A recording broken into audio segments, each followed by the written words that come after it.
ಒಬ್ಬನಿದ್ದಾನೆ ಬೇರೆ. ನಮಗೆಲ್ಲ ಗೊತ್ತಿರುವ ಹಾಗೆ ಒಬ್ಬನಿದ್ದಾನೆ, ಇಡೀ ಪ್ರಪಂಚದ ಭಾರವನ್ನು ಹೊತ್ತಿರುವಂಥ ಸರ್ವೇಶ್ವರನು ಆತನು. ಏನ್ ಬೇರೆ ಭಾರ ಹೊತ್ತಿದ್ದಾನೆ ಈ ಭೂಮಿ ಮೇಲೆ ಬೇರೆ. ನೋಡಿ, ಆಲೋಚನೆ ಮಾಡಿ. ಭೂಮಿ ಶೂನ್ಯದಲ್ಲಿದೆ, ಅರ್ಥ ಮಾಡ್ಕೊ. ಭೂಮಿ ಶೂನ್ಯದಲ್ಲಿರುವಾಗ ಇದನ್ನು ಹಿಡಿದವ್ರು ಯಾರೋ ಇದ್ದಾರೆ, ಅವ್ರು ನಿಮ್ಗೆ ಕಾಣ್ತಾ ಇಲ್ಲ. ಆಲೋಚನೆ ಮಾಡಿ. ಒಂದು ಚೂರು ತಲೆಗೆ ಮೇಂಡಿಗೆ ಕೆಲಸ ಕೊಡಿ.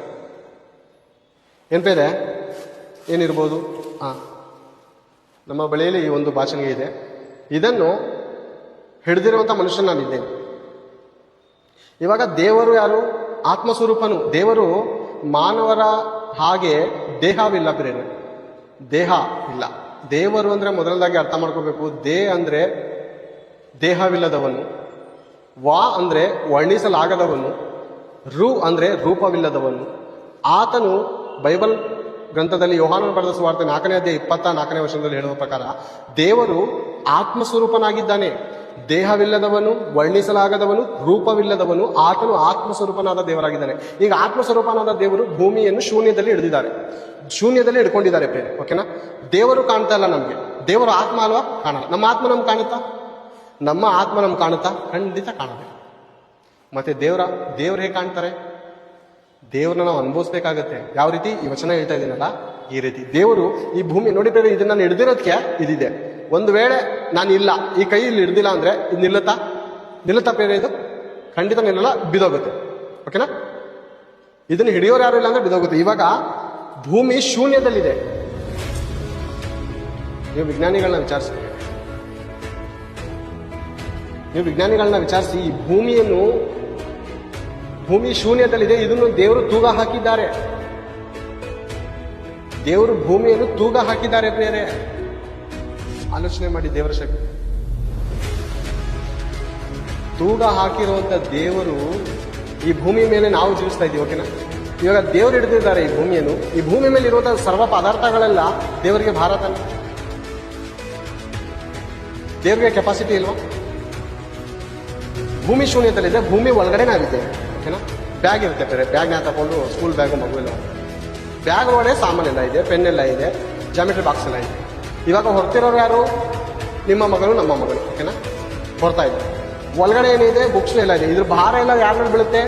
ಬ್ಯಾಗ್ ಮೇಲೆ ಬೀಳುತ್ತಾ ಅಥವಾ ಬ್ಯಾಗ್ನ ಹೋಗ್ತಿರೋಂಥ ನಿಮ್ಮ ನಮ್ಮ ಮಗನ ಮೇಲೆ ಬೀಳುತ್ತೆ? ನಿಮ್ಮ ನಮ್ಮ ಮಗನ ಮೇಲಪ್ಪ. ಹೌದಲ್ಲ? ಇನ್ನೊಂದು ವಿಷಯ, ಪ್ರಯಾಣ ಮಾಡುವಂಥ ಆಟೋ ಇರುತ್ತೆ. ಓಕೆನಾ? ಆಟೋ ಇರುತ್ತೆ. ಸುಮಾರು 5 ಜನ ಇರ್ತಾರೆ.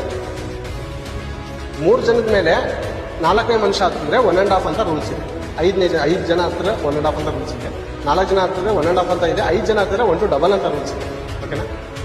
ಈಗ 3 ಜನ ಹತ್ತಿ, ಇನ್ನಿಬ್ರು ಆಚೆ ಕಡೆ ಇದ್ದವರು ಅವರು ಹತ್ಕೋತಾರೆ. ಡ್ರೈವರ್ ಆದವ್ರು ಏನ್ ಹೇಳ್ತಾರೆ ಅಂದ್ರೆ, ನೋಡಿ ಸರ್, 3 ಜನಕ್ಕೆ ಮಾತ್ರ ಮಿನಿಮಮ್.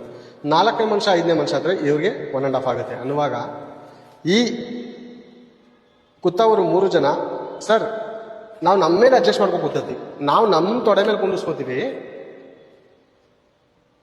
ನಡೀರಿ ಸರ್ 3 ಜನದ ಹಣನೇ ತಗೊಳ್ಳಿ ಅಂದ್ರೆ, ಡ್ರೈವರ್ ಆದವ್ರು ಏನಂತಾರೆ ಗೊತ್ತಾ? ಅಮ್ಮ, ನೀವು 3 ಜನ ಕೂತಿರೋದು ಹೊತ್ತಾರಂತ ಭಾರವು ನನ್ನ ಆಟೋನೇ ಆಗಿದೆ.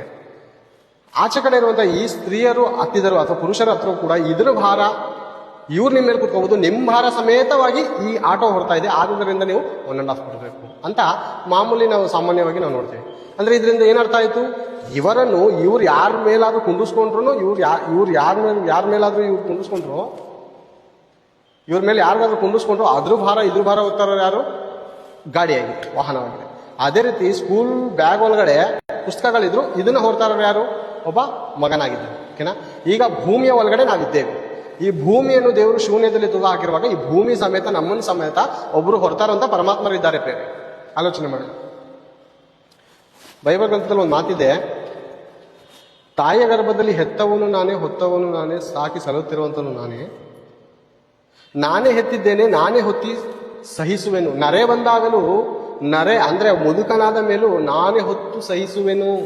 ನಾನೇ ಹೆತ್ತಿದ್ದೇನೆ, ನಾನೇ ಹೊತ್ತು ಸಹಿಸುವೆನು ಅಂದ್ರೆ ದೇವರು ನಮ್ಮನ್ನು ಹೆಗ್ಲ ಮೇಲೆ ಹಾಕೊಂಡಿರ್ತಾರ